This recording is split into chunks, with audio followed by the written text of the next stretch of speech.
ನಿಮ್ಮಲ್ಲಿ ನಿಮ್ಮ ಇಲಾಖೆಯಲ್ಲಿ QC ಕಾಲೇಜುಗಳು ಬಹಳಷ್ಟು ಬ್ಯಾಕ್ಲಾಗ್ ತುಂಬಿರುವಂತಹ ಪೋಸ್ಟ್ ಇದ್ದಾರೆ. ಹೌದು. ಮಠ ಮಂದಿರಗಳು ನಡೆಸ್ತಾ ಇರುವಂತಹ ಶಾಲೆಗಳಲ್ಲಿ ಬ್ಯಾಕ್ಲಾಗ್ ತುಂಬ್ತಾ ಇಲ್ಲ. ಅವ್ರು ಯಾವ ಇನ್ಫ್ಲೂಯೆನ್ಸ್ ಅಲ್ಲಿ ಕಾವಿ ಇನ್ಫ್ಲೂಯೆನ್ಸ್ ಅಲ್ಲಿ ತುಂಬ್ತಾ ಇರ್ಬೋದು, ಇನ್ನೊಂದು ಇನ್ಫ್ಲೂಯೆನ್ಸ್ ಅಲ್ಲಿ ತುಂಬ್ತಾರೆ. ಆದ್ರೆ SC/ST ಮಕ್ಕಳಿಗೆ ಬಹಳ ಜನಕ್ಕೆ ಅನ್ಯಾಯ ಕೆಲಸ ಕೊಡ್ತಾ ಇಲ್ಲ. ಯಾಕಂದ್ರೆ ನೀವು ಸರ್ಕಾರದಿಂದ ನೀವು ಮಾಡಿ ಅಂತ ಮಾಡ್ತಾ ಇಲ್ಲ. ಇದ್ರ ಬಗ್ಗೆ ಏನಾದ್ರು ಒಂದು ಟೈಮ್ ಬೋರ್ಡ್ ಪ್ರೋಗ್ರಾಮ್ ಹಾಕಿ ಫಿಲ್ ಮಾಡ್ತೀರಾ? ಯಾವಾಗಲೂ ಒಂದು ರೋಸ್ಟರ್ ಇರುತ್ತೆ, ಯಾವ ಹುದ್ದೆಗೆ ಯಾರನ್ನು ತಗೊಳ್ಬೇಕಂತ. ಆ ಕಾನೂನು ಮೀರಿ ಯಾರಾದರೂ ಮಾಡಿದರೆ ನಿರ್ದಾಕ್ಷಿಣ್ಯವಾಗಿ ಹಿಂದೆ ಮುಂದೆ ನೋಡೋದಕ್ಕಿಲ್ಲ, ಕಠಿಣವಾಗಿ ಶಿಕ್ಷೆಯನ್ನು ಕೊಡ್ತಕ್ಕಂಥದ್ದನ್ನು 100ಕ್ಕೆ 100 ಮಾಡ್ತೀವಿ ನಮ್ಮ ಇಲಾಖೆಯಿಂದ.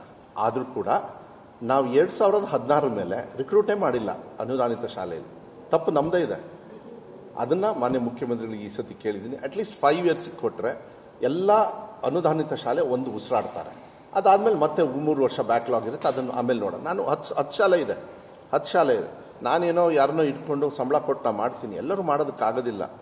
ಸರ್ಕಾರಿ ಅನುದಾನಿತ ಶಾಲೆ ಏನುಗಳಿದಾವಲ್ಲ, ಅನುದಾನಿತ ಶಾಲೆ, ಅವು ಸರ್ಕಾರದ ಅಂಗ. ನಾವು ಕೊಡದೇ ಇರ್ತಕ್ಕಂಥ ವ್ಯವಸ್ಥೆಗೆ ಪಾಪ ಅವ್ರು ಬಂದು ಮಠ ಮಾನ್ಯರಿರ್ಬೋದು, ಬೇರೆ ಬೇರೆ ವ್ಯವಸ್ಥೆಯವ್ರನ್ನ ಮಾಡಿದ್ದಾರೆ.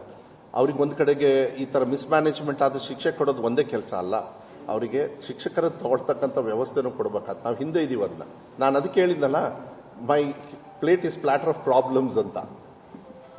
ಅದನ್ನು ಒಂದೊಂದೇ ಮಾಡೋಣ. ನಾನು 8 ತಿಂಗಳಾಗಿದೆ, ಒಂದು ಹಂತಕ್ಕೆ ಬಂದು 12,000 ಜನರನ್ನು ತೊಗೊಂಡಿದ್ದೀನಿ, ಒಂದು ಮೊಟ್ಟೆ ಜಾಸ್ತಿ ಮಾಡಿದ್ದೀನಿ, ಪುಸ್ತಕಗಳನ್ನು, ಯೂನಿಫಾರ್ಮ್ನ, ಶೂ ಭಾಗ್ಯ ಇವನ್ನೆಲ್ಲ ಕೊಟ್ಟಿದ್ದೀವಿ. ಮುಂದೆ ಬೇರೆ ಬೇರೆ ರೀತಿಯಲ್ಲೂ ಈಗ ರಾಗಿ ಮಾಲ್ಟ್ ಚರ್ಚೆ ಮಾಡಿದ್ವಿ. ಇದೆಲ್ಲದೂ ಕೂಡ ಒಂದು ಕಡೆಗೆ ಅದನ್ನು, ಮತ್ತು ನೀಟಿಗೆ ಸ್ಪೆಷಲ್ ಕ್ಲಾಸಸ್ ನೋಡಿ. ಒಂದು ಕಡೆ ಕರೆಂಟ್ ಒಂದು ಬಿಲ್ ಕಟ್ಟಬೇಡ್ರಿ ಅಂದ ತಕ್ಷಣ ಶಿಕ್ಷಣಕ್ಕೆ ಎಷ್ಟು ಸಹಾಯ ಮಾಡ್ತಾರೆ ಟೀಚರ್ಸು. ಮಕ್ಕಳಿಗೆ ಹೇಳ್ಕೊಡೋದಕ್ಕೆ ರೆಡಿ ಇದ್ದಾರೆ, ಸಾಯಂಕಾಲ ಟ್ಯೂಷನ್ ತಗೊಳ್ತಾರೆ, ಟೈಮ್ ವೇಸ್ಟ್ ಆಗಿಲ್ಲ. ಇದು ಎಲ್ಲದೂ ಕೂಡ ಇಂಥ ತೀರ್ಮಾನಗಳನ್ನು ತಗೊಂಡು ಮಾಡ್ತಕ್ಕಂಥದ್ದು ವ್ಯವಸ್ಥೆ.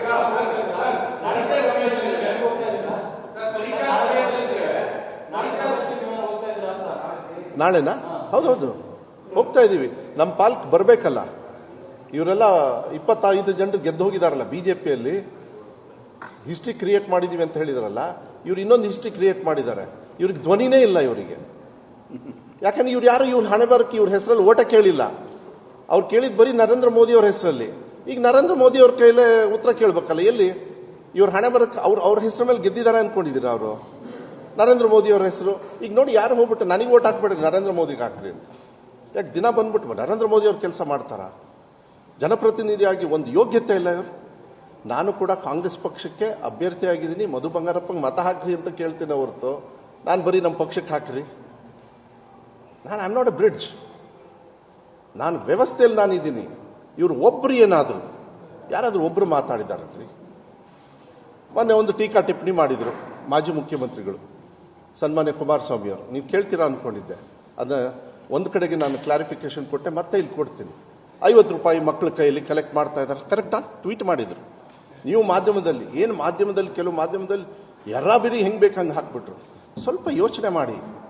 ಈ ಕಾನೂನು ನಾನೆಲ್ಲ ತಂದಿದ್ದು 2021-22ರಲ್ಲಿ ಇದೇ BJP ಸರ್ಕಾರದವರು ಏನು ಹೋಗಿ ಸೇರ್ಕೊಂಡಿದ್ದಾರಲ್ಲ, ಅವ್ರ ಜೊತೆಗೆ ಅವ್ರು ಮಾಡಿದ ಈ ಕೆಲಸ. 60 ರೂಪಾಯಿ ಚಾರ್ಜ್ ಮಾಡ್ತಾ ಇದ್ರು. ನಾನು ಅದು 10 ರೂಪಾಯಿ ಇಳಿಸಿ 50 ರೂಪಾಯಿ ಮಾಡಿ, ಆಮೇಲೆ ಬೊಕ್ಕಸ ಖಾಲಿಯಾಗಿದೆ, ಮಕ್ಕಳ ಕಿಸೆಗೆ ಕೈ ಹಾಕಿದ್ದಾರೆ. 50 ರೂಪಾಯಿ ತಗೊಳ್ಳೋಣ. 8 ಲಕ್ಷ ಜನರು ಮಕ್ಕಳು ಎಕ್ಸಾಮ್ ತಗೋತಾರೆ. 10 ಲಕ್ಷ ತಗೊಳ್ಳಿ, 5 ಕೋಟಿ ಕರೆಕ್ಟಾ? ನಿಮಗೆ ಭಾಗ್ಯದ ಒಂದು ಲೆಕ್ಕ ಕೊಡ್ತೀನಿ ನೋಡಿ. ಇವಾಗ 5 ಕೋಟಿ ಇವ್ರು ಹೇಳೋದು, 5 ಕೋಟಿಗೆ ನಮ್ಮ ಖಜಾನೆ ತುಂಬುತ್ತಾ? ಏನ್ ಮಾತಾಡ್ತಾ ಇದ್ದೀರಾ? ಯಾವ ಪರ್ಪಸ್ಸಿಗೆ ತಗೊಂಡಿದೀವಿ ಅಂತ ಹೇಳಿ. ಈ ರಾಜ್ಯವನ್ನ ಆಳಿರೋರು ಅವ್ರ ಮುಖ್ಯಮಂತ್ರಿಗಳು. ಅವ್ರ ಅಡಿಗೆ ನಾನು ಕೆಲಸ ಮಾಡಿದ್ದೀನಿ ಪಕ್ಷದ ಇತಿಮಿತಿಯಲ್ಲಿ. ಆದ್ರೆ ಅವ್ರಿಗೆ ಒಂದು ಆ ಪರಿಜ್ಞಾನ ಬೇಡವಾ ಅವರಿಗೆ? ಏನು ಅಂತ ಹೇಳಿ ಕೇಳಬಾರ್ದ ಅವರು? ಸುಮ್ಮನೆ ಕುತ್ಕೊಂಡು ಹಂಗೆ ಒಂದು ಮೂಲೆಯಲ್ಲಿ ಕುತ್ಕೊಂಡು ಟ್ವೀಟ್ ಮಾಡಿಬಿಟ್ರೆ ಏನು ಸರ್ಕಾರದ ವಿರುದ್ಧ ಆಗ್ಬಿಡ್ತದ? ತಿಳ್ಕೊಳ್ಳಿ, ಒಂದು ಗ್ರಾಮ ಪಂಚಾಯತಿಯಲ್ಲಿ ಆವರೇಜ್ ಆಫ್ 1700-1800 ಹೌಸಸ್ ಇರುತ್ತೆ ಒಂದು ಗ್ರಾಮ ಪಂಚಾಯತಿಯಲ್ಲಿ. 1500 ಮನೆಗಳಿಂದ ತಗೊಳ್ಳೋಣ. ಒಂದು ಮನೆಗೆ ನಾನು ಹೇಳಿದೆ 5,000ದಿಂದ 7,000 ಈ ನಮ್ಮ ಗ್ಯಾರಂಟಿಗಳಲ್ಲಿ ಹೋಗ್ತಾ ಇದೆ. 5,000 ತಗೊಳ್ಳೋಣ. 1,500 ಇಂಟು 5,000 ಎಷ್ಟು ಹೇಳಿ? 75 ಲಕ್ಷ.